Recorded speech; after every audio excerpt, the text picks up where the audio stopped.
Okay, so we've talked about batteries being the base of the system, and then solar, which feeds the batteries, but that goes through a charge controller that monitors that and feeds the batteries. So what's next in the solar design for an RV? Well, a typical question that comes up, especially on the forums, is the difference between a converter and an inverter. And we touched on this in the very beginning about converters. Most RVs come with converters. And what they do is they take 120 volt AC and convert that to a 12 volt DC. That's how your batteries charge while you're in shore power or generator. And if you're just building a simple system, the converter still may meet your needs. An inverter is how you get 120 volt AC power from your 12 volt DC. So we talked about the simple things that run on 12 volt, the water pump, your control boards, but some people want to run their outlets like you would have in the house. They want to run their coffee maker, they want to charge a computer. And how do they run those when they're not plugged into shore power or a generator? And that is through an inverter. And an inverter, as I said, converts 12 volt to 120 volt.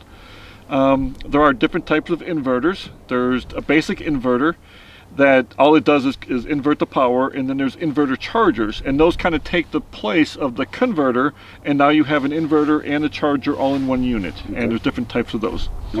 And it may come in use if they're building as we spoke about, the lithium doesn't charge very well from a converter unless they put in a specific lithium one, or if it's a new RV, they might even have one.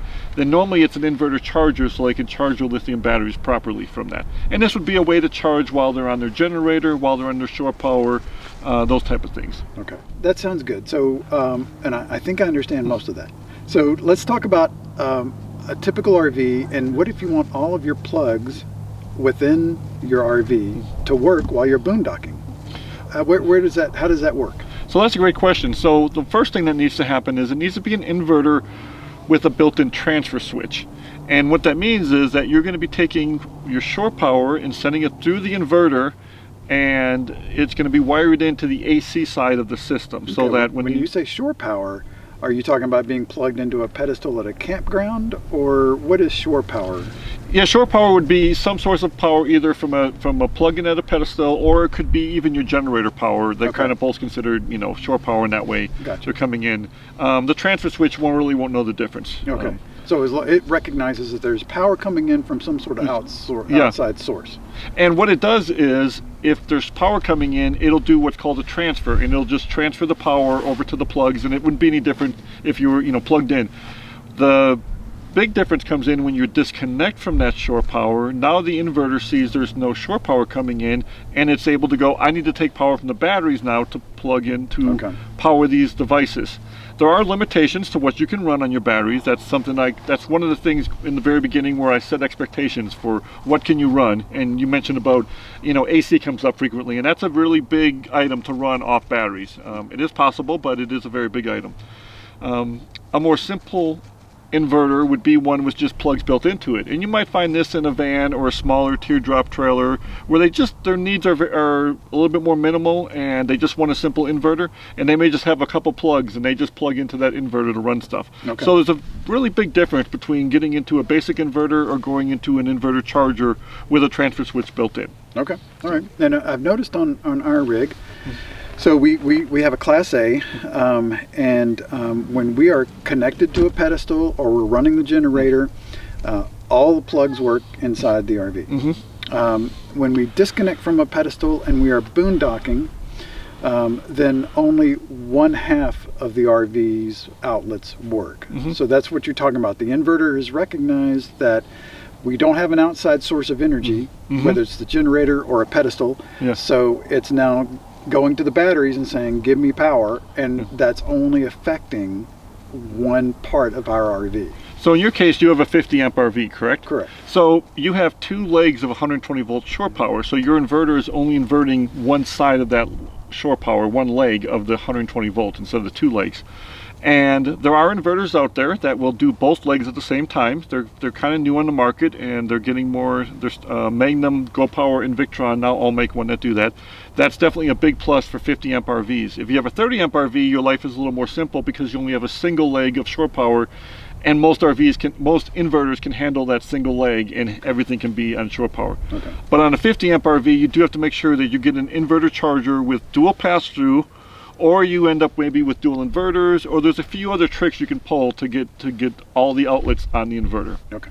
I think I get most of that again. So tell me, you mentioned the inverter. So how do you size the inverter? How do you know what size of inverter you need? And that's a good question, and that's where my conversation with the customer usually asks about their lifestyle. One place to start is, what do they want to run in their RV off the inverter? And that always goes back to your lifestyle. Exactly. When you're out boondocking, tell me about your story. What's your story? What do you like to have tea, or you like to drink coffee all the day or whatever. Run the microwave 10 times. Yeah. Someone with a more simple approach may just need a 1,000 watt to 1,500 watt inverter. This would be the more simple just inverter.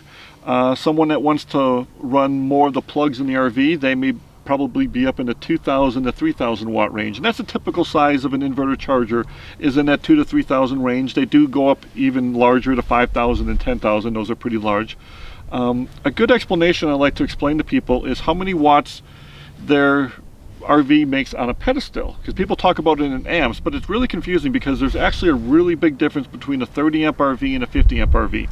Most people go, it's only 20 amps. It's actually 70 amps difference. And the breakdown is, on a 30 amp RV, you have 3,600 watts available to you on the pedestal.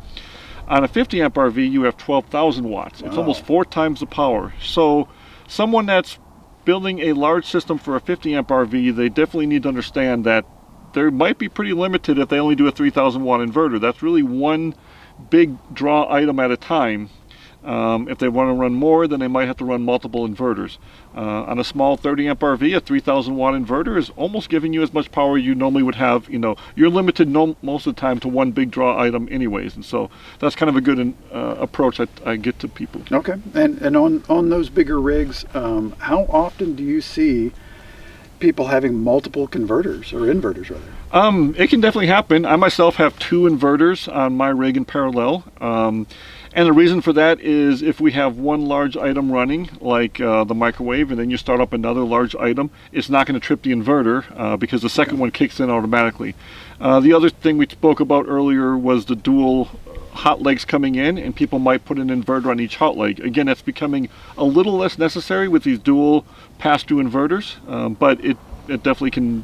Some people still have that for that reason. Okay, and it all is sort of a circle, because having more inverters, you add another inverter, well, that's even more energy demand for your battery bank, because it's drawing energy. It is. So it's something else to keep in mind as you're designing the system. Most definitely. And that's another thing, is people might oversize the inverter for the battery bank. They make 5,000-6,000 watt simple inverters out there, but you need a decent battery bank to support that. So 2 batteries, 3 batteries, you might be on a 2,000 watt inverter. If you're getting into a 3,000 watt inverter, you at least need about 3 lithium batteries, or maybe 4 more lead acid batteries to support that. And again, it just comes down to the design, what they need to run. Another common question about is, do larger inverters use more power when they're not, they're not inverting? All inverters have what's called an idle draw, and that is they do consume a little bit of energy just being on. So if you leave the inverter on 24/7, that's actually a hit on your batteries, over that time frame. Okay. But the more expensive inverters with inverter chargers, they actually are more efficient than some of the smaller inverters. So people are sometimes hesitant to get a large inverter thinking they're going to draw more power, but a lot of times if it's a higher end inverter, it actually is more efficient and draws less power, or wastes less power than over time. Okay.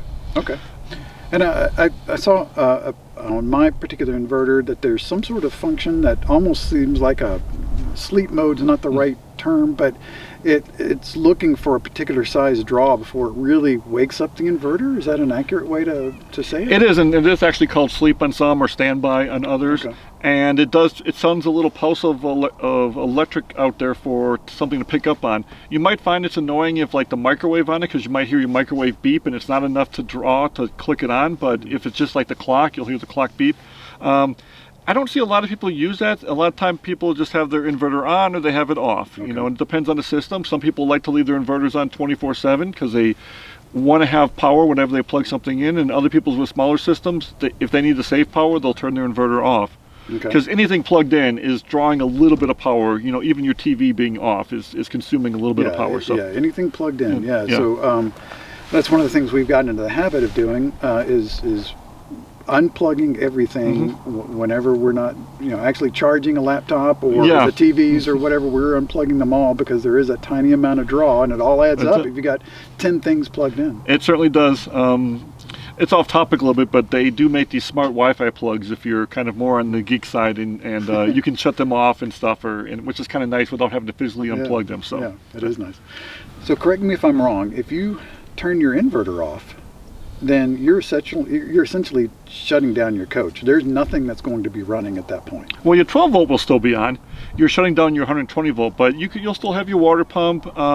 You'll still have control of your RV fridge, your water heater on propane, your furnace, that kind of stuff will still run. So that's that's one of the reasons RVs are designed with those components that run off propane and 12 volts. So you still have those, and you'll have lights, of course. But yeah, you will not have any plugs active. At that time. Excellent. Good information. All right, so next we're taking a look at an inverter. And this is a typical 12 volt, 3000 volt amp, 120 amp charge inverter, 50 amps. One of the things unique about Victron inverters and a couple others is they're called hybrid inverters. And they're able to restrict the amount of AC power coming in and rely on the battery power if they need it. So in this case, we could switch the input limit. Let's say you're going to a friend's house and they're plugging into a regular outlet. That's a 15 amp outlet. We could lower this to 13 amps, and now you're telling the inverter that you do not want to pull any more than 13 amps shore power input, and if you draw more than that, it will go to your batteries to pull that extra. So that's a really neat feature. You can see in this case, we just said we'd lower to 13 amps. It's an absorption charge, and it's charging the batteries. There's a few things other things we can do here. I'm going to go into battery settings in general. So you can set the frequency, of course, in the US at 60 hertz. This again is the current input, and I can change this all the way down from 7.5 up to 50 amps. So again, if you have a 50 amp rig and you're going to a 30 amp shore power outlet, you can restrict it to 30 amps, and you won't have to worry about blowing a breaker because it will actually pull from your batteries. Dynamic current limit is a good option to have on when you're running from a generator, so it doesn't suddenly overload the generator. I see some new features in here that I haven't seen in the app before, and this is again why I like Victron, because they're always adding new features. So one of them here is some of the grid features. Normally this is available in the VE Connect on the laptop with the MK3, but in this case you can set some AC input parameters. For the grid, you can set some inverter charger items, and again you can set when the inverter is going to shut down, low input, and some power assist. That's the hybrid feature I was talking about. You can actually turn it off if you don't want it, but it's very beneficial. On the charger side, you can set again some charging parameters, what type of batteries, different settings. It's a lot of customization, and this is a neat thing to see. This is kind of if you have a lot of solar and you want to prioritize your solar over the AC input, you can set some options in here. And the nice thing about a demo mode is I can come in here and play with some of these settings and not really worry about affecting anything. So in this case, it's saying if I was pulling more than 4,500 watts, go ahead and reach out to the shore power. You could lower that down to say 3,000 watts. And if you're pulling more than that, then it'll automatically go to the shore power to connect, and that might be if you turn on an AC or something. And there's delays in there too you can set. You can also tell it to connect when your state of charge drops to, let's say it drops to 25%, you've got lithium batteries. You can automatically tell it to connect back to the grid, and or on a voltage. So there's a lot of parameters you can set in here, and it's a really neat feature built into the Victron products.